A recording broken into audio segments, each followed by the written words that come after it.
they took out the heart of one of them and displayed it on the balcony and with their hands filled with blood.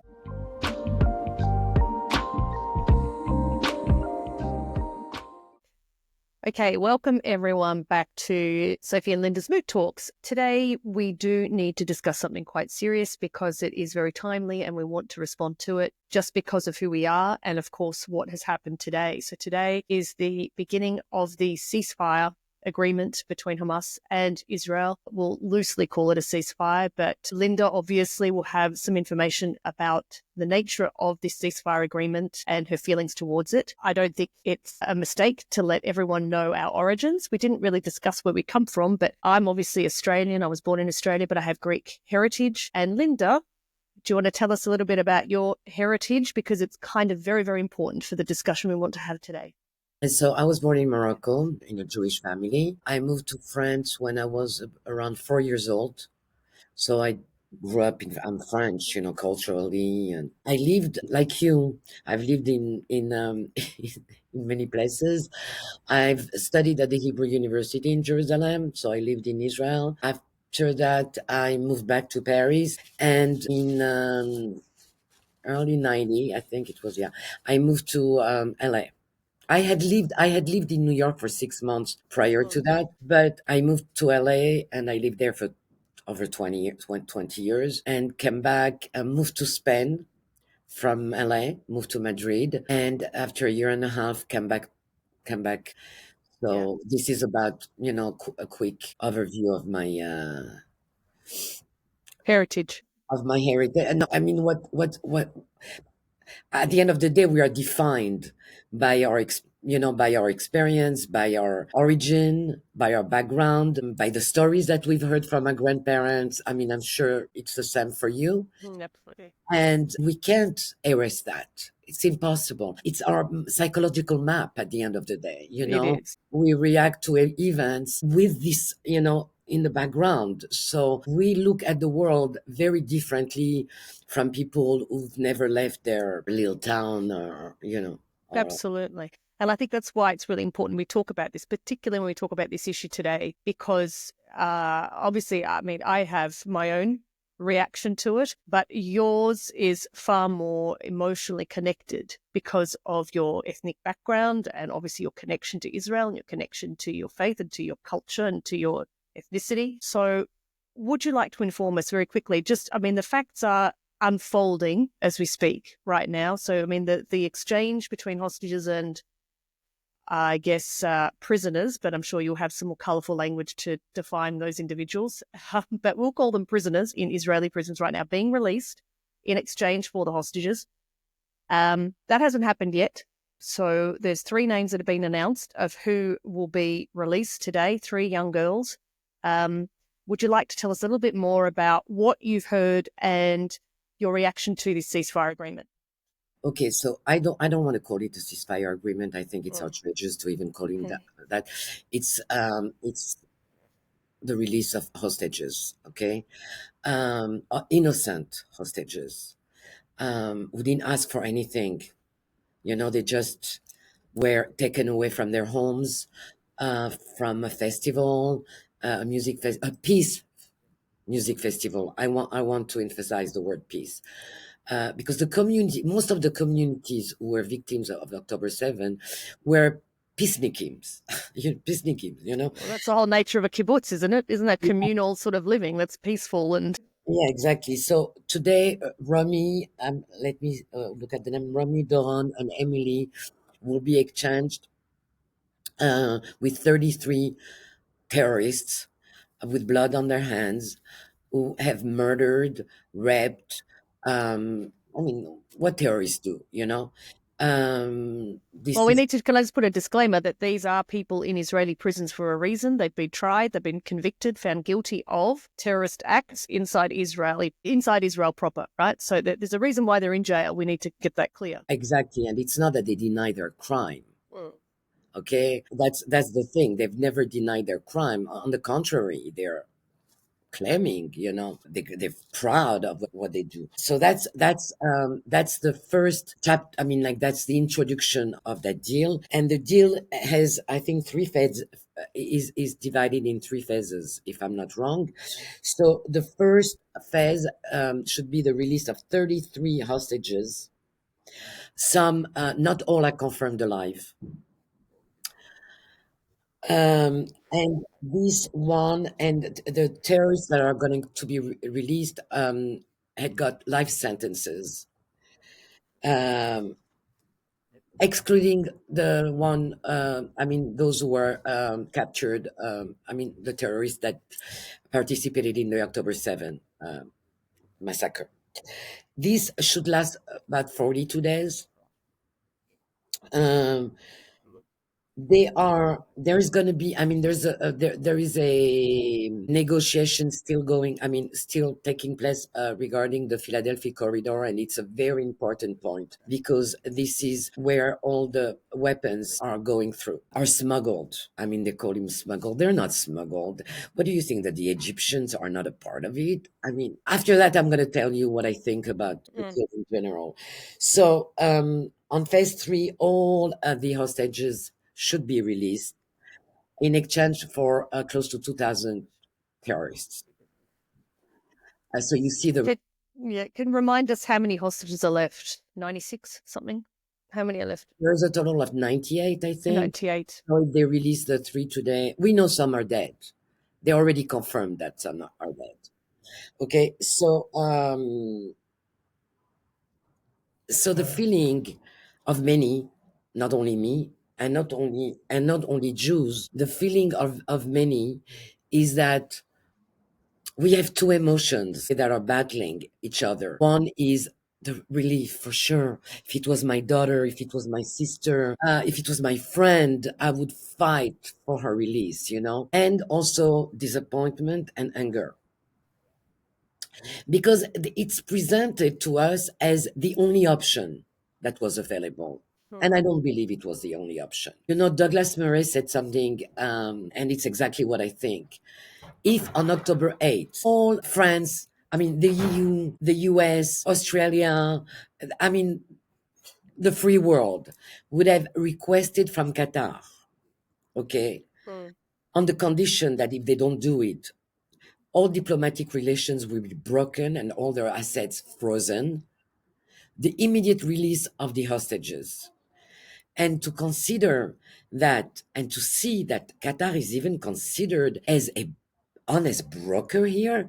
I mean, listening to Steve Witkoff praising, and he called it the work of God. It's an insult. It's an insult to our intelligence. It's an insult to reality. It's an insult to every single victim of October 7, to every single victim of terrorism. Terrorism. And it's not only Jewish victims, okay? Because it's not, I mean, we'll talk about the subject in another Mm. in another podcast, but it's not a land dispute. It's never has been about a land dispute. The disinformation and the lies that have been spread for decades, not since October 7, about the conflict, this particular conflict is incredible. This is the biggest lie of the 20th century. Let's put it that way. And everybody knows. And certainly our leaders know. So that's where the anger comes in. Because Trump had very strong words, if by my inauguration, Inauguration. hell will be, well, it seems that all pressure was put on Netanyahu and not on Qatar, and not on Hamas. And Hamas is Qatar. Okay, I know that many look at Iran as the head of the snake. So Iran, yeah, for sure, Iran, right, plays a role, but Iran funds them with weapons and training. But it's not only a military war; it's a war of ideologies. It's a war, but if we don't defeat the ideology, Mm. we'll never win the military war. And the ideology is funded by Qatar. That's the head of the snake for me. For me, we're going to do a parallel. They say the big Satan and the small Satan, like when they talk about America and Israel. I'm going to talk about the big head of the snake and the small head of the snake. Mhm. And for me, the big head of the snake. And And then I learned that Steve Witkoff is in business with Qatar for years. I hear that several people, I don't know if it's true, but that's what I read somewhere, that Susan Wilkes, the future chief of staff of Donald Trump, and Pam Bondi, somebody that I really like, by the way, Mm. have been lobbying for Qatar for years. And I wonder, are these people aware of the danger that Qatar poses to our civilization?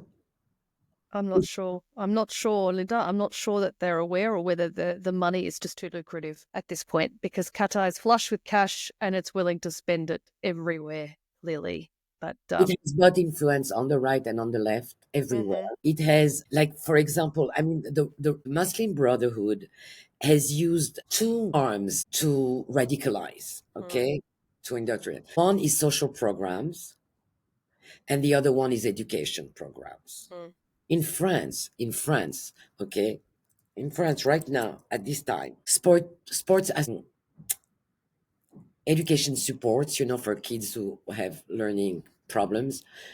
They're in the hands of the Muslim Brotherhood under the cover of associations. mm, And associations are protected, yeah, with the law of 1901, so you cannot touch them. So I was telling somebody, I said, but I don't understand how they let it happen. So he says, but you cannot do anything. It's an association, they file the right, papers paperwork. and paperwork and everything. And I told that person, I said, believe me, if these were neo-Nazis organization, putting in place this kind of programs, they would find a way to Yeah, go after them. Okay, so corruption is like it's everywhere.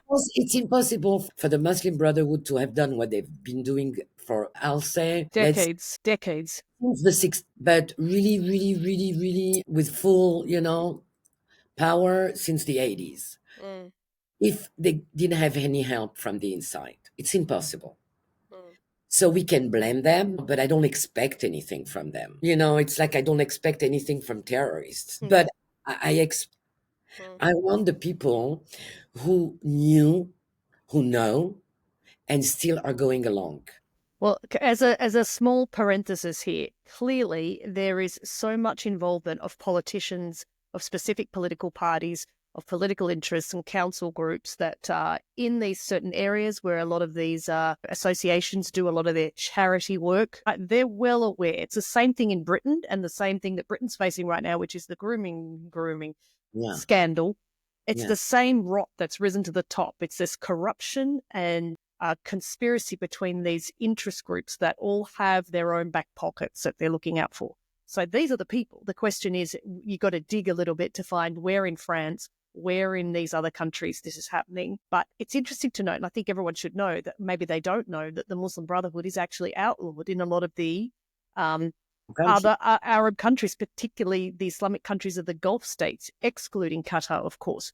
So what you have is whether it's the UAE or Bahrain or Saudi Arabia, you've got these countries where they've outlawed the Muslim Brotherhood because the radicalization that they imbibe in their population, they don't want. Now, of course, they don't want to rock the boat because they threaten their power. So obviously the Saudi royal family and the, Sheikh Mohammed in Dubai, they don't want their power compromised by these radical Islamist jihadi groups, but they have crushed them there. The Exactly. question is they've been crushed there and they've basically just migrated out into the West and infiltrated into these areas. And I'm not sure people in the West are aware of it. I'm not sure they're aware of how much influence this group has in radicalization. I mean, they always have front organizations, Yeah, but I don't think people are aware of the extent of it. Those who work in counterterrorism would know. Those who had to clean up the mess after Charlie Hebdo and those who had to clean up the mess after the Bataclan and whatever happened, they know very well what's happening. The question is, you're right. You want names. Why aren't you dealing with this problem? They're it's not dealing with it. it's not only that they're not dealing, they're enabling it. Exactly. Sorry, that's correct. They're You- enabling it because they're all on the take, aren't they? Everyone is on the take somewhere. And my concern is, I guess they think they've got it contained. It's a bit like you're doing business with a gangster, right? Or you're doing business with some sort of mafia group. And you think so long as we're good, we're both benefiting without realizing that they've overdone you. And the minute things turn sour, you're done. I don't know if these people are aware of that yet. I don't know. Also, when you see, I mean, what's happening right now, okay, Mm, with mm, mm. Qatar and Egypt playing such a big role in these negotiations. I don't trust any of them. The peace deal with Egypt is a piece of paper. No Israeli and no Jew can travel safely to Egypt that way, so there's no peace. I don't call Mm. that peace. They found in the tunnels, the IDF found weapons that were, Egypt gets a military aid from the US and it's translated in weapons. Well, they found these weapons in the tunnel. And come on, you're going to tell me the army intelligence is not aware? It's hard for me to believe. No, that's Um, Occam's razor. It's the most simple, obvious answer. Of course, they're aware. there is, it's like threads that are, how you say, when you Unravel. unravel, but it's like the knot is so tight Mm, that you pull one and you can't, because that's how I see it. The thing is that I don't think that Trump went in with bad faith. I'm not gonna, accuse him of that. But he's a businessman at the end of the day. Trump doesn't have a core political philosophy, like a Churchill, for example, or a Ronald Reagan. He's not. No, like all businessmen, he's gonna compromise with some bad actors, because in his mind, he's going to calm down the storm.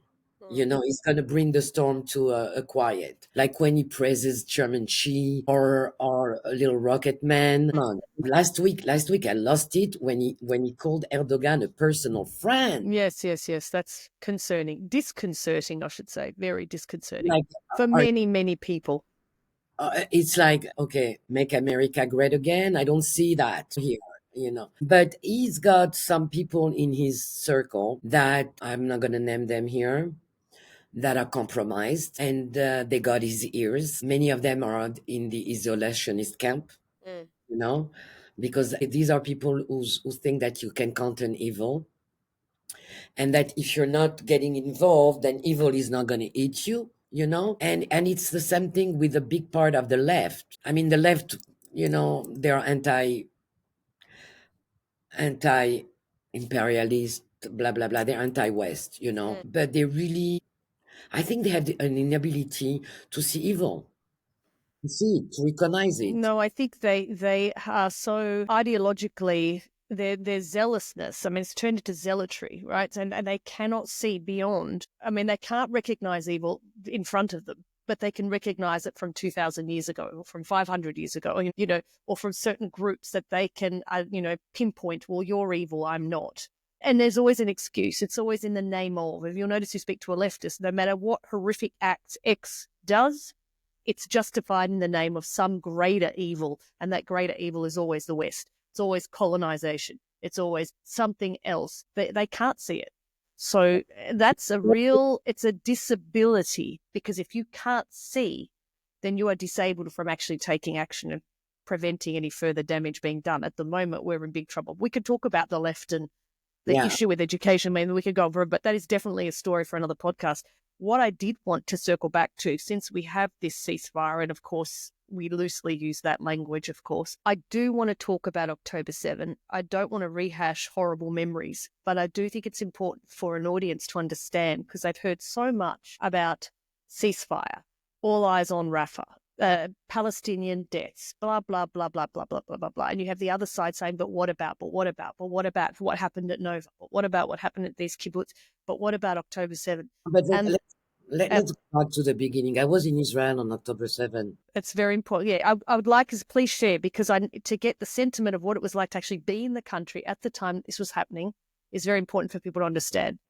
There's so many things. Okay, so October 7th, I was supposed to go to a concert that night, by Was the it way. Bruno Mars? Yeah, Bruno Mars Mm. concert, and with my cousins. But anyway, so 6 o'clock in the morning, my cousin comes and wakes me up. Linda, we know we need to go to the shelter. There was the alarm, and I thought that the alert was. I thought I was dreaming. Mm. I thought it was part of a dream. So when he woke me up, and so we rushed into the shelter, and it's almost a daily occurrence, like Gaza is launching rockets every day. I mean, almost every day. And so we rushed into the shelter. When the alarm quiets down, it tells you that you can safely, enter back your home. So we went home and we put on the TV. I can't even tell you because we were sitting there stunned, Mm. in shock because we realized that we were vulnerable, that this barrier, electronic, whatever barrier, was a failure, that there's nothing like human eyes, to see what's happening. Anyway, so hour by hour, I remember because first and we had images from everywhere, because 20 communities were attacked. So the city of Sderot, where I have a lot of my family, Mm. so the family I was with, my cousin, his brother, his sisters, everybody lives in Sderot. So we were like calling them, trying to find out how they were. And then the Ashkelon and Ashdod and everywhere, and the kibbutzim. And I remember the first death toll that we were given. And the daughter of my cousin was sitting near me, and she told her dad, "There's going to be over 1,000 deaths." Told her, "You crazy?" Because in the beginning they were saying like 50, and then 100, and then by the hour we were given the death toll was rising. And at the end of the day, her father was telling her she was crazy. No, there's no way. Also, the response of the army took hours. I think Israel was really, I think it was a wake up call for Israel because they thought that by giving money to Gaza, all the billions that were going to Gaza and all the because trucks, food and medication was always going to Gaza. Okay.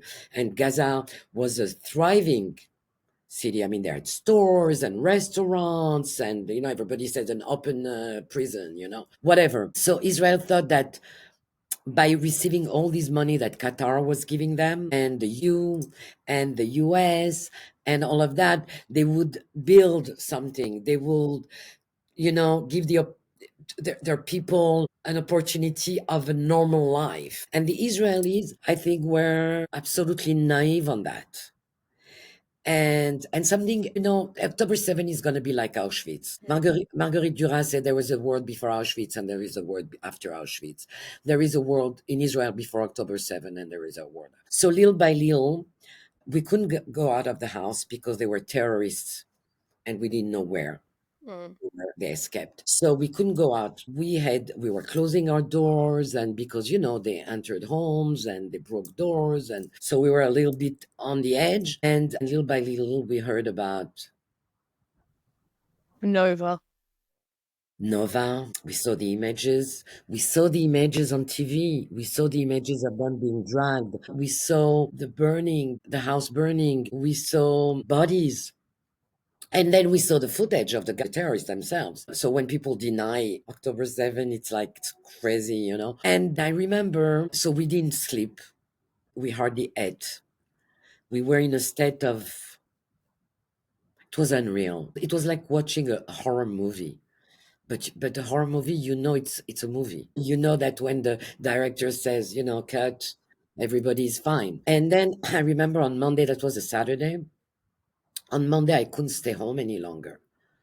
I was Even though my cousin has a big garden, and we would step out sometimes just to breathe some air, I couldn't. I was choking. Mm. So I told my cousin, I'm going out. So he says, "No, are you crazy? Where are you going?" I said, "I just need to walk. I just need to see the street. I mean, the sky, the street." And I went out, and there were a few people. And I remember because I went to this bakery to buy burekas. And I mean, the bakery sells a lot of things, but they have the best burekas Mhm. in that city where I was. And there was, I mean, and you have several filling in the burekas, potatoes, cheese, whatever. And I asked this woman, and she had a huge box, and she was filling it, but like an automate. You could Mm. see that there was no, she didn't think. And I asked her what was in these burekas, and she tells me, I don't know. I'm just filling the box. And the thing that really, really, really caught my attention, and that during my whole stay, the eyes of everybody, we all had the same stare, Mm. an indescribable pain and anguish and fear. Not the fear of dying, but the fear of the world doesn't give a fuck. Hmm. The world simply does not give a fuck. Because what was even more painful than the horrible event of October 7th, of babies being beheaded and kids, the parents were murdered in front of them before they were murdered. I mean, things, I mean, stories that I'm telling you, the best script writer in Hollywood cannot imagine. But what was even more horrifying was the reaction. So, okay, the first few hours, the general condemnation by our leaders, it didn't last very long. Huh? Qatar, by the way, blamed Israel on October 7th. Qatar, the guy that Trump thinks is praising, you know. All these, the protests. The next day, Israel had not retaliated yet, okay, because it was waiting for all their reservists to come back, you know, to come back and everything. And also to prepare. You don't, you know, we have to find out. We got intelligence and where, how, whatever. And the protests on October 8th, Paris, New York, London, Sydney, where they were screaming, gas the Jews. Um, all over, they were clearly coordinated with October 7th.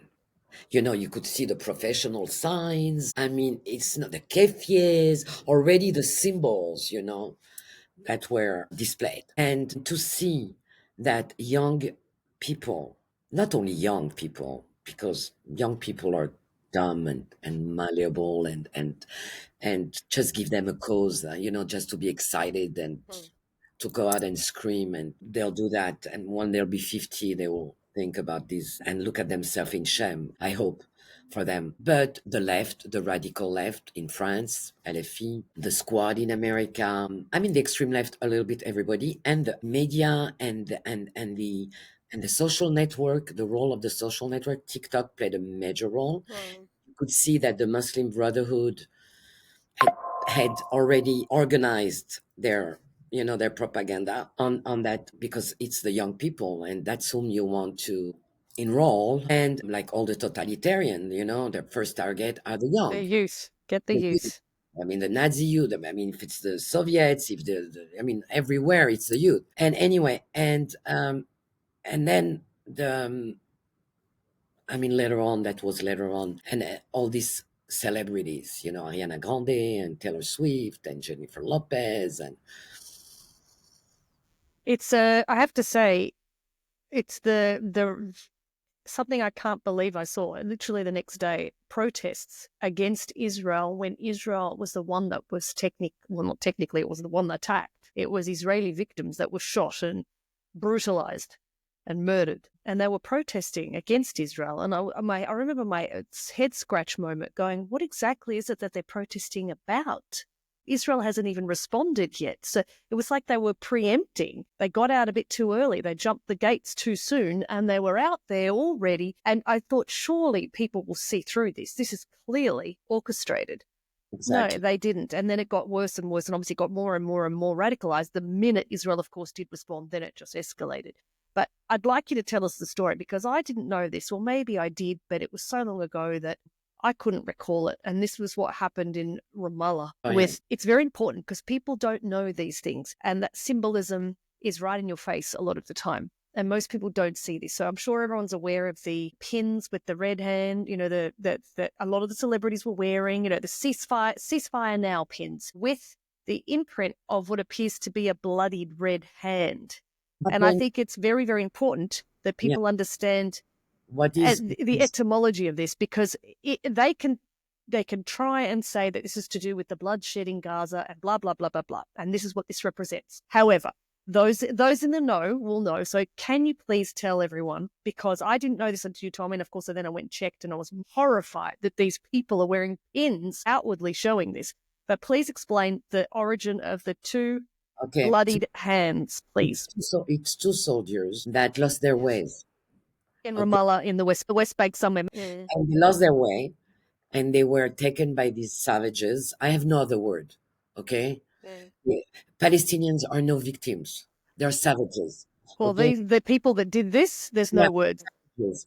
Okay, so they lynched them. They took out the heart of one of them and displayed it on the balcony and with their hands filled with blood.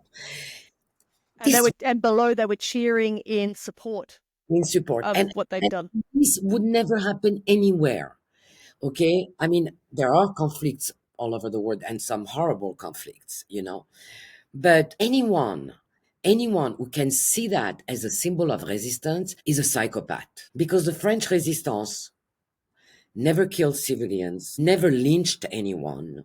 Well, it didn't ne- tear out their heart and parade it around in a bloodied frenzy, which is what I'd say. This is a bloodied frenzy. I'm gonna go there. It's cultural. Okay, it's cultural. I mean, they kill each other. They slit the throat of each other. I mean, there there is something there in this culture that I don't understand. I'm not a psychologist. I would like to understand what does it come from. Uh, uh, Well, I have to put a pause. Others will come back at us. I'm sure they will in the comments and tell us exactly what the cause of this is. I mean, a level of savagery where throat slashing seems to be the MO and a type of particular savage brutality. It seems to be the MO. I don't know why, but maybe those in the know can inform us yeah, why. we don't know. But anyway, so the people who were wearing this pin, they don't know. They haven't seen the Mm. image because there is a footage. It's not hard to find. And Okay. that's what really puzzles me. It's like, it's not that this conflict has no historical timeline with facts, with dates, with what is the history of the region and that conflict, okay? Because it's two separate things. And also events like that, like the lynching of these two, that could have been boys that I know. I mean, people that I went to school with in Israel. I mean, everybody in Israel goes to the army. Okay. Everybody goes to the army. Every girl and every boy at 18 years old has to enroll in the army. It's compulsory. I don't have this. I remember that day. I remember it clearly, clearly. And I know, I remember once I went to Hebron on a tour because I studied Middle East studies, but I also parallel I went to the School of Tourism, so we had to visit sites, historical, archaeological, and I went to Hebron. I remember that day, and I wanted to buy a pomelo, and I went to this Arab store, Arab man who was selling vegetables and fruits, and I wanted to ask him for a pomelo, and I remember how he looked at me, the hatred in those eyes. Doesn't know me, doesn't know where I stand politically. He doesn't know anything about me. The only thing he knows about me is that I'm Jewish. And that's enough for him to hate me. I'm not saying that they are all like that, because for sure there are exceptions, and I've met them in Israel. Okay? I had a guy that studied with me at the university who told me, not to repeat it because they're scared, you I know? think, and this is, I think, something that people aren't aware of when people say, why don't they speak out? Why don't the ones who don't approve of what's happening say something, do something? I don't think people understand that people are under literally house arrest Oh, in yeah. Gaza, that Yeah. they cannot speak out. They'll be considered traitors and collaborators, and they will literally be beheaded. They will Yeah, have their families murdered. I don't think people understand what it means to live under a terrorist regime. The good people of Gaza might be completely horrified of what is happening in their name, but they cannot speak out of fear, because that's what happens when you live in such a totalitarian regime that is so hell-bent on their own agenda. I mean, this is an agenda that isn't just fought. I mean, this idea that the Hamas, let's just say Hamas, I'm not going to say the Palestinians, we'll say Hamas, are some sort of ragtag resistance group fighting oppression from the evil colonial ruler is just such a farce when you consider the tunnels, the orchestration, the weaponry, the training, and who's providing the training for all these. These people are trained soldiers. This is an army, and it's been funded, it has been trained, it has been well provided for by, well, I'm not going to name names, but whoever is funding them. And to sit there and assume that there's we some, are we are funding them. well, we the West, yes, We are. collectively, it's a farce. And people need to start looking at facts. And the facts are, you cannot tell me that this group is somehow some resistance group that's been downtrodden and mistreated and somehow fighting for their people. They're the ones brutalizing their own people. And it took me a long time to get to that conclusion too, Linda. I have to say, growing up in Australia, of course, as someone who, does every youth go through their left stage, and I'm sure they do, there's a picture and a narrative painted about Israel and the settlements and the West Bank and the occupied territories and 67 and 73. And there's a picture that's been painted and about the Intifada, and what is it, 88 and 2000. When you come out of that system, as I did, you come out with the same perspective as a lot of these young people screaming at the universities coming out of, but it's far more entrenched now. And it took me, I've obviously interacted with Jewish Australians. It's never been an issue. And a lot of them do go and do, I've forgotten what it's called now, where you go to Israel for like a pilgrimage to Israel. I've forgotten what it's called. Yeah. I can't remember the name for it. They all do it. They go there, they stay on a kibbutz, they go and stay here in Israel, or they do a summer in Israel and they come home. That was common. I knew a lot of students and people I knew that I worked with that did that. The turning point came when I moved to Germany and I met an Israeli. I've never met Israelis. I've met a lot of Jewish Australians, and it is different. I met an Israeli family. She was my acupuncturist, bless her. I'm not going to name names. It wasn't until I met her and her children who were at my school that I realized, whoa, I've got a very wrong perspective here. Something is not right. This is why perspective and open eyes is so important. Yes. She was telling me the story. Her poor daughter, now her daughter is at Harvard right now, has had a really rough time. The child was so bright, and she wrote a book about the troubles when she was in high school, a book, because her objective one day was to become president of Israel and resolve the conflict. She wants this. She was a peacenik. She wanted this. This whole family believed in peace and forward solutions. This child, of course, went back to Israel, had to do her military training. It is compulsory, but her job, she worked on the political wing because her objective was to one day be this individual that resolves this issue in Israel, in her home country. But she went to Harvard and couldn't get into the building, was threatened, ringing her mum back in Germany saying, I can't believe what's happening here. I don't feel safe here. I feel safer in Israel with all the rockets, with everything that's happening. I feel safer there than I do here at Harvard. I don't want to be here anymore. It really, really was devastating. And another anecdotal story she told me was the 2nd October happened. She was going to a massage therapist. I didn't know the origin of this man because I'd also visited this individual before. I didn't ask. I thought he was Turkish, I assumed. She said, no, he's Palestinian. I knew he was, but we were cordial with each other, and he would do my massage. But on October 8th, he hung a massive Palestinian flag outside his building, a huge flag. And it was an intimidation tactic. They started putting outside their balconies these massive flags on October 8th. Now, she said, I was very confused because are you celebrating what your people did? Is this in honor of what your people did? Are you celebrating this on October 8th?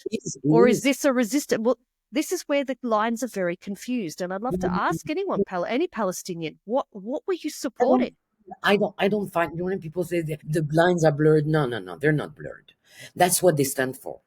Okay. No, it's like when they talk about the innocent civilians. The innocent civilians participated in the massacre of October 7th. Okay. There were more civilians, by the way, than there were Hamas fighters, by the way. Yeah. Okay. That's one. I don't know if you remember, because this image will never, ever, ever leave my head. I don't know if you remember when they paraded the Israeli they had captured in the streets of Gaza, and there was that little boy, that young boy.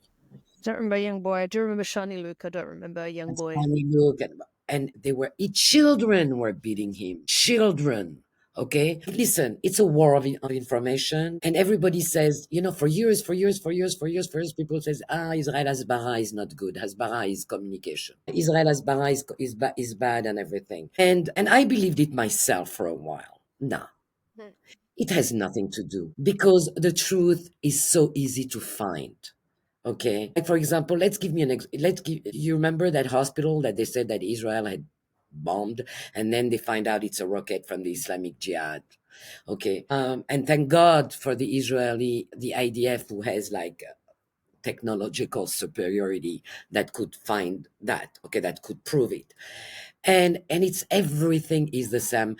All eyes on Rafah. What happened in Rafah? In Rafah, it happened that Israel bombed a building where they knew there was storage of weapons and rockets, and that Explosion. building was next to, and they do it on purpose. It's like they use hospitals, schools, mosques. There was a soldier who came back from Gaza and he was traumatized because he said that there was this young Palestinian, he was 5 years old, I think, something. I mean, he looked like 5 years old and he wanted to run away, not to be where the Hamas were forcing them to be. And they shot him in the head for him not to run away. People have to know something. Sinwar, by the way, who was a prisoner in Israel, who had a brain tumor, and the Israeli doctors saved him. And you ask me why? I don't understand, but let's say. And he was exchanged in the prisoner exchange. I don't remember. He was released in the prisoner exchange of Gilad Shalit, who was 5 years in the hands of Hamas. And he is the architect of October 7th on 100,000 deaths of civilians. That was his plan because that's a strategy for them. Yes. Civilian death. That's the goal for them because they want the world to rise against Israel. I want to tell you something. The rules of engagement, and I'm very objective. If the IDF screws up, I'm going to tell you the IDF screws up. But I know who makes the IDF. I know my cousins. I know them. I know people who were with me in school were peaceniks and everything. The Israeli army is made of the population at large. The Israeli rules of engagement is so strict. They send flyers. They send text message. They move the population from one area to the other area in order because they know they're going to bomb it. Nobody does that in no conflict in the world. And the death toll that is given by the Hamas Health Ministry. Okay. Now, since when a terror group has any credibility? Only when it's facing Israel. Hmm.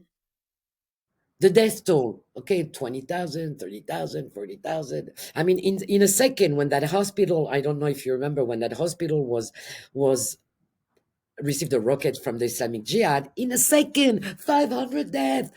Nobody has time. I mean, you know how long it costs? It takes you to count how many deaths there is after an Yes, attack. of course. It doesn't take half an hour. So all these irrational and the likes of Taylor Swift don't think for a second. Hello, let me think for a second. 90%, 80 to 90% of the death in Gaza, 80 to 90, are Hamas and Islamic Jihad fighters who they dress in military only when they parade. Mm. But when they fight, they are in civilian clothes. I have to ask Linda, why is it that people just don't seem to be aware of this information? Or no matter how many times you put the information out there, they seem to be unwilling, and I use they loosely, whoever they are. Why are they unwilling to just accept that this might just be the reality? And it is the strategy. It's a strategic plan of this group. And they Because are affiliated with other radical Islamic Jihad, obviously, is a terror group. because facts are the enemy of these people, and you know it not only on this subject. Okay, I mean not only on this subject. You know that the biggest enemy of the left is facts. Because I mean reality is not something that they live in. I just And it's not only that. Everybody, it's a land dispute, it's a land dispute. It's not a land dispute, it's a religious war. I think it's an existential war of identity. No, And obviously, for for Israel, it's an existential survival. But for them, it's a religious war. It's if you ask a Palestinian, okay, if every Israeli convert to Islam, are you going to have a problem that they live there? No, no, they don't have any problem. When they accuse Israel of apartheid, when Israel was created, there were 140,000 Arabs that remained in Israel. Some fled because the Arab countries would, oh, flee, flee, flee, they're going to kill you, they're going to murder you. Because these people were always a pawn of the Arab leaders. These people were a tool, they were a weapon. And so the 140,000 remained. There are over 2 million today. I'm talking about genocide and apartheid. The word genocide regarding Gaza is not a coincidence. It's a psyop against Israelis. It's designed to hit right in the core of the very essence of the origin of the Of Israel. state of Israel. Exactly. So, number one, if you take the ratio, okay, of this war, of the civilian death, if you take out the number of admitted Mm. Gaza fighters' death that Hamas admits, okay, the number that they admit that they are Hamas fighter, we can multiply it, okay.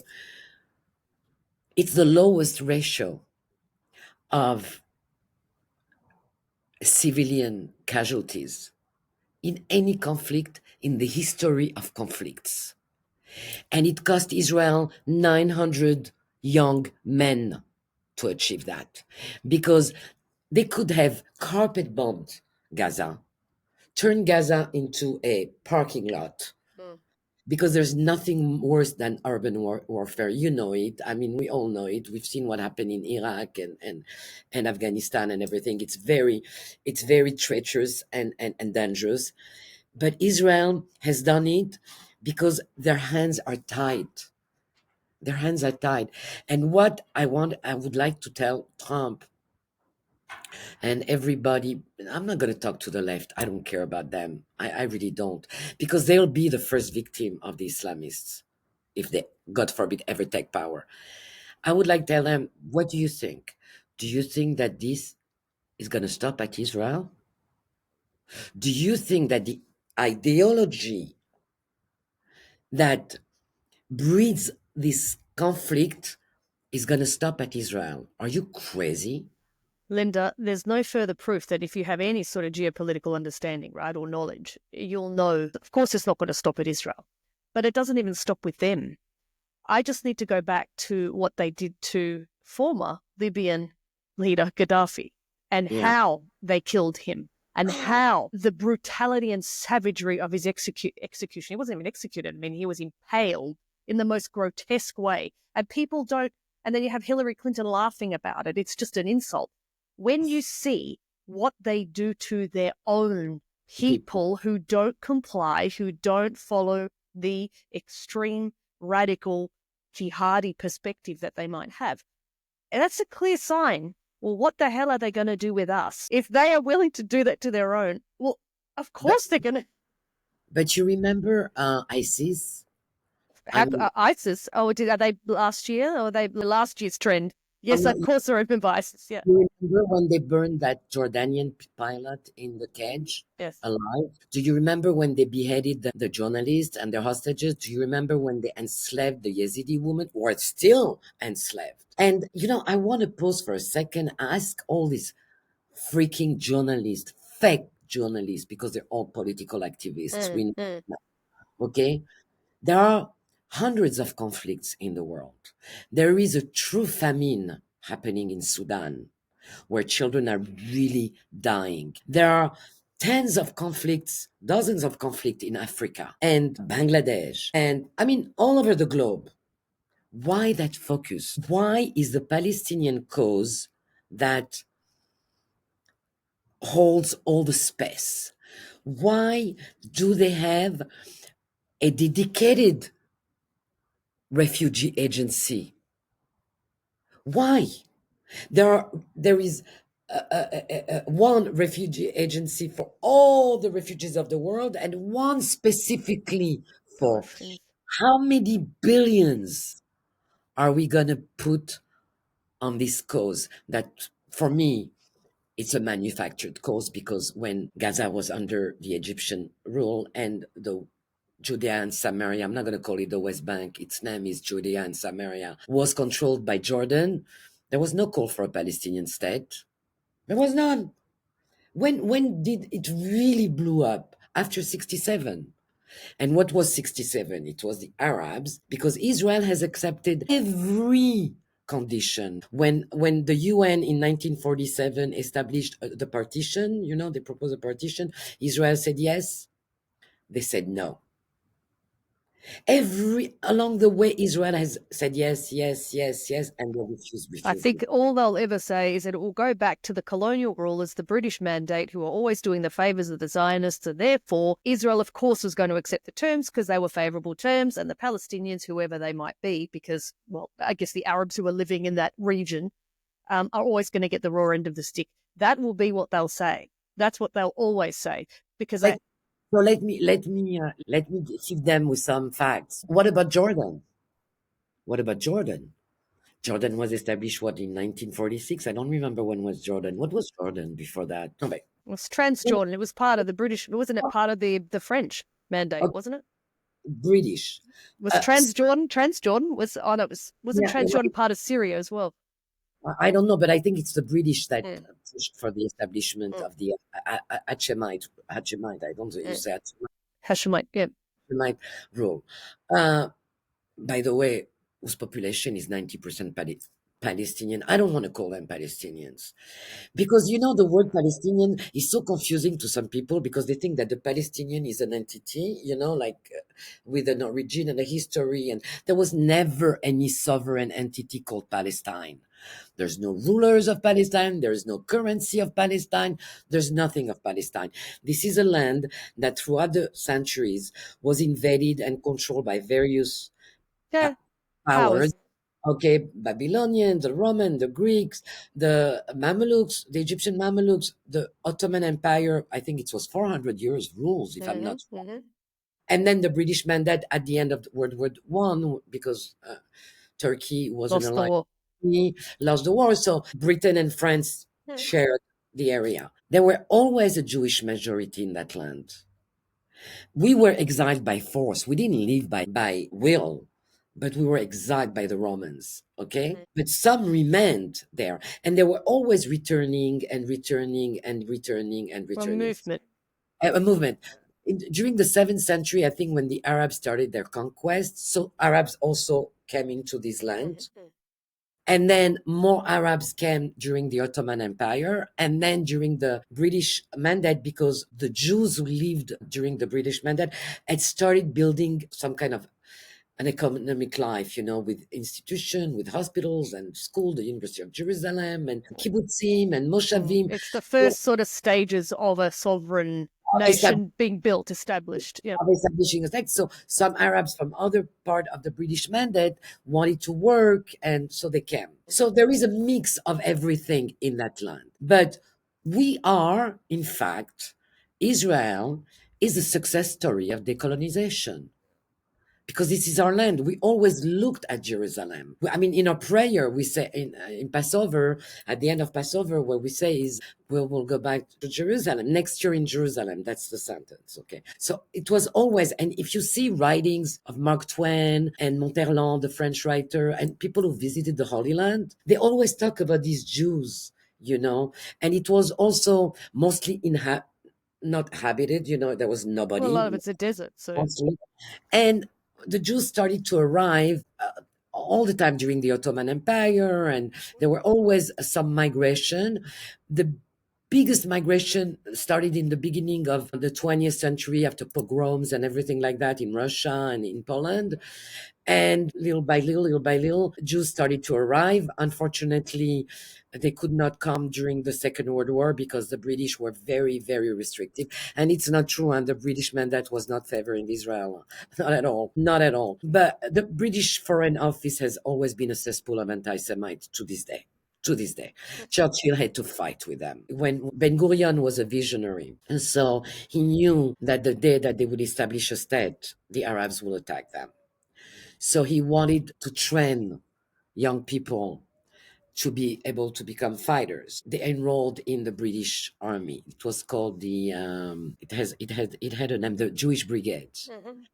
And they were enrolled in the British Army, so they got a training, and that's not that's not a coincidence that the Israeli Air Force is one of the best because they trained with the British Brits. RAF.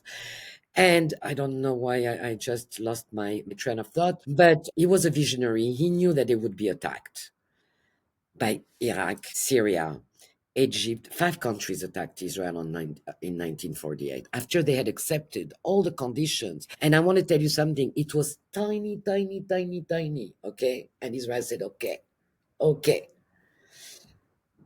After they refused, they attacked Israel. We won.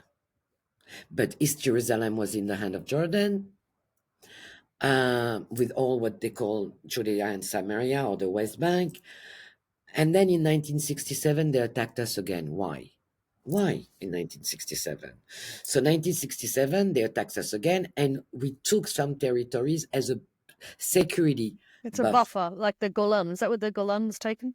Yeah. Because the Golan is high, Mm. and also the Jordan Valley is the lowest point on earth. Mm. Mm. So it's important to hold that it's not people don't understand. They think that this conflict is like France and Germany Well, or I'll give you an indication. I came across, I shared it with you. Someone had posted a picture of someone wearing a t-shirt with a four-leaf clover, which is a sign of Ireland, and half of it was the flag of Ireland, and the other half was the Palestine. Palestinian flag, and they called it Padistinian, a Padistinian. In other words, brothers in arms, that the Irish somehow fighting for the reunification of their land is fighting the same battle that these people are. A complete misunderstanding of both conflicts. But That it's a Ireland is an island in and of itself, ethnically related to the north, that is split. A very different thing to what is happening in the former British Mandate and Ottoman Empire of the region of Palestine. The they're region. they are tied. The people are tied to their land, and that's Yeah. exactly what with us, and you wonder also. You say okay, and some people. I mean, some Arab that I follow that are incredibly courageous because there's nothing more brave than Arabs who are telling the truth. No one Mm. is more brave than these people. It's like it's even in the Quran that this is our land. It's not that it's in the Quran, and this is the land of the Jews, and that tiny tiny little piece of land that you can't even see when you look at the map Yeah. of the world. You can't even see it, and they have 22 3 23 Arab lands around, who don't want them. Nobody wants the Palestinian, the Kuwait, um, throughout. I mean, like, deported 400,000 Palestinians. Yeah, I have to put a pause there. Obviously, again, people may not know the history, and we're not here to discuss the whole history here, but obviously, Black September, with its origins in Jordan and the attacks on the Jordanian regime, I mean, obviously, that's when Jordan expelled them from Jordan and they made a new home was that Lebanon, where they sort of resettled over there. And obviously, the Black September attacks in Munich. I live in Munich now, obviously. And I recently went and saw the film September 5, the 5th September. September 5 is the film, if you've seen it. I It's never about the ABC sports journalists who were right on the scene at the Munich Olympics and what was going on. And they were the ones live streaming the terrorists from the room. It's a very interesting take. It's not like the movie Munich, which is more from the Israeli side and the intelligence that hunted the perpetrators down. This is literally from the ABC crew, the American crew that was there live and what were they going to do? And again, it's interesting to look at the fact that you're right. If they're expelled from every point, they are not given citizenship. So if you are in Dubai, you're not given, if you're a Palestinian, you live in Dubai, you will not be given Dubai citizenship. You will not be given, a lot of them, if they were Jordanian, have got Jordanian citizenship.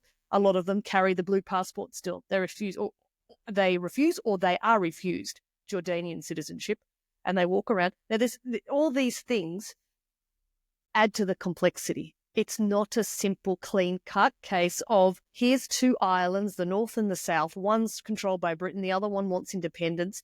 They're the same people, split exactly. by a line. That is not the same conflict. That is a nationalist conflict. It's not the same thing here.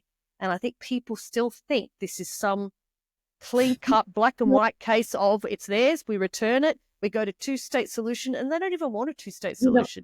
Ariana Grande thinks, I'm going to take her, think that Jews came in, they were not related to that land. They never were there. Always a majority. Even when it was very scarce, there was no many communities. She think that they came and they killed all the Muslims and they threw them out and they took out and they conquered the land. No, no, you American, you did that to the Indians. Yeah, yeah, Okay. yeah. And it's incredible because all the indigenous, American indigenous, news from New Zealand, the Maori, all also the Indians in South America, they are with Israel on Israel's side, and you wonder but why? Because they know when a people is linked to his land. But this is the irony of the left. It's the inconvenient partners. So you want to support Indigenous people, they're minorities, you want to oppose colonialism, then the very people, they're in support of Israel. And I think that's ultimately um, a clear sign that I'm surprised at the lack of critical thinking, at the lack of self-awareness and perspective to say, hang on, hang on. I've been brought up to believe this, but how much of what I believe is true? Should I dig a little bit further? Should I listen to people? Let's go and listen and investigate voices. And instead you hear this brushstroke of, they're all lying. I don't know how many times I've seen unfortunately young Arab kids in the West saying, Israel's lying. Nobody died. It was all made up. And then when you tell them, but your own, because they filmed it on their own GoPros and then put it on their own Telegram channels. And you tell them this and they still it never happened. It never happened. It's a bit like telling the Hitler Youth about the camps. It never happened. It's a lie. Never happened. Exactly, exactly. It's I mean, Mahmoud Abbas' thesis for his doctorate was denial of the Holocaust, and the guy is the head of the Palestinian Authority, and everybody knows. I'm so turned off by this world, but the thing is that you can bring them the facts in front of their eyes, and I said, what is this culture? I mean, it's a culture that minds. It seems that their mindset, their natural mindset is denial. It's incredible. Some see through it, some see through it. I'm telling you, it's very dangerous for them to speak out. Very. You've seen when they drag those who collaborate with Oh, Israel, yeah. the street of. But to come back to our subject, when you see the celebration in Gaza today, or the genocide, because I would put pictures of the ghetto of Warsaw, next to the pictures of Gaza today, just for them to see what the genocide really looks like. No, maybe we should put them, when the Russians liberated the camps Exactly. and show them pictures of what they found there versus, the modern air prison and what it looks like. And people have to review the definition of genocide as Mm, well. mm. But you see them celebrating, and you know what they're screaming, all of them? We are the children of Mohammed Daif. Mohammed Daif, one was of the leaders of Hamas that Israel eliminated. We are the children of Mohammed Daif. We are the children of Sinwar. We will kill October 7 again and again and again. Children. Okay? They're celebrating. In Israel, there's no celebration.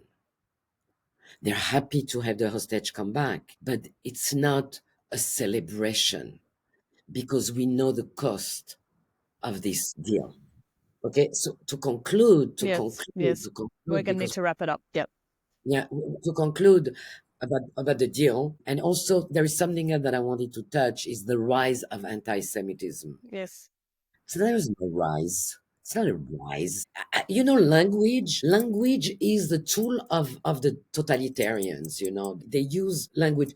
There was a survey. 50% of the world population has anti-Semitic views. In China, there is this Chinese guy on Twitter who said the outpour of anti-Semitism on social net media, on Chinese social network. He says, I, as a Chinese, am in shock. And this would be not happening if it was not legitimized by the power. Okay. So it's not a rise. It's always been there. It's me. I have my expression where I say it's on mute for a while. And it's been on mute after the Holocaust because the world was ashamed of itself, because it's amazing seeing them opening the borders for all these refugees, but all the borders were tightly closed for Jewish refugees when they knew the fate Mm. that was awaiting them. It's always there.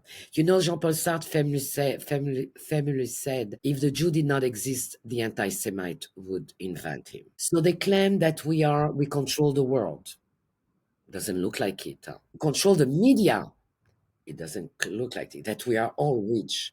99% of Jews that I know aren't rich. There is exactly the same number of rich Jews that there is of anyone, Jews. I certainly don't come from a rich family. My grandmother was a cleaning woman. I mean, It's just crazy that you even have to explain you this know, or justify it's this. I mean, this is common sense. and This is I how don't, and I came to think, and I was thinking, why? But then why? But then why? And my conclusion is they had us for two things: for our unity. They can't understand our brotherhood. They can't. You said Arabs kill Arabs, Muslims kill Muslims, Christian kill Christians. I mean, look at the Ukraine and Russian conflict. They are the same faith. Muslims killing, I mean, Saudi Arabia and Yemen, and the people who killed Gaddafi. And they don't understand why a Jew, when another Jew suffers at the end of the world, and we don't know him, and we don't even know his face, it's like our brother. I mean, it's exactly that feeling. That's one reason, and our humanity. They know we are unable to commit a genocide. We are the only religion that never proselytized. We don't convert people. We never force people. We never conquered any land ever in our history. Hmm. We You're too just busy. well, now we just returned to our land. Okay, King David was a warrior. That's true. We're not gonna.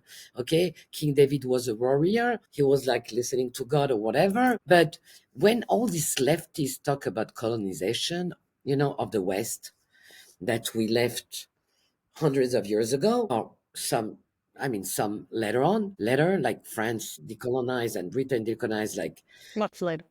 but the biggest colonizers are the Arabs and Islam.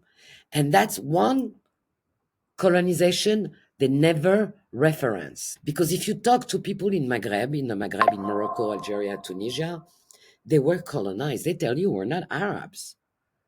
We are Maghrebians.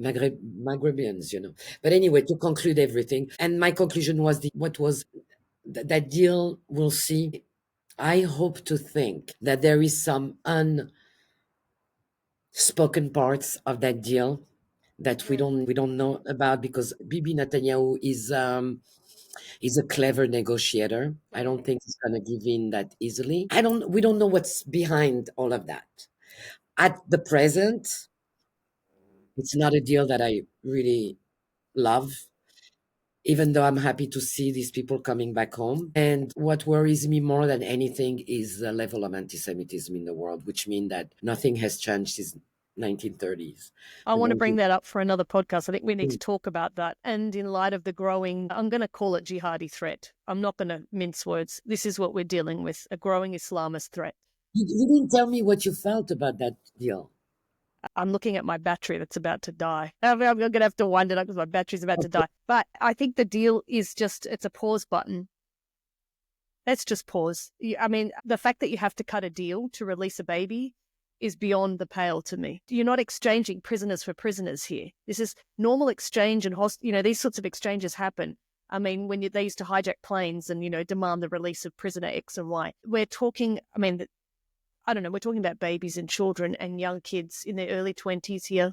For me, it's just the fact that you have to engage in this to get them back. Do you think they're alive? I think some were. I think some of the girls will be. Yes. I think I think that they are too valuable. They're too valuable. They're booty. It's a booty prize for them. They will hold on to them as Yeah. concubines. They're not The, going to. the babies, because they were put in Are you talking about cages. the babies? I thought you were talking about the girls. I know that the babies, I some think would. I think the babies could be alive, because what better way to retaliate against Israel than to turn one of their own little babies against them? I would think that they would have it as a mission, some sort of prestige, that they've taken an Israeli baby and converted this Israeli baby to the point where that baby becomes their number one threat back on his own people. They want. I think they would see that as a huge win. So I would not. I No. would. I heard that. I mean, some witnesses. I don't know if it's true. I'm going to wrap it up quickly. Said that they saw these babies in cages. I don't know if it's true. I know that many of these hostages Why were in. why would they be in cages? What would they be doing with them? That's what I'm thinking. I think that I, I don't there's know. something. If they just wanted to eliminate them, they would have done it. Why take the babies hostage if not to tear at the heartstrings and create more of a pull to get what they want? It's higher leverage if you've got a young baby there, right? You're Um, right. but I also think there's some other strategy involved here. I think there's a strategy involved here. I don't know if they're going to release that baby or those babies. It's a terrible That's thing to say. That's their only leverage. Listen, it's a very hard. I mean, I've never. It's still October 7th for me. Let's put it that way. Anyway, it was great talking to you. Great I want talking to to know you. more of your There's so much we could talk about. We could talk for 3 hours, but we're not Joe Rogan, so we're gonna have to wind it up.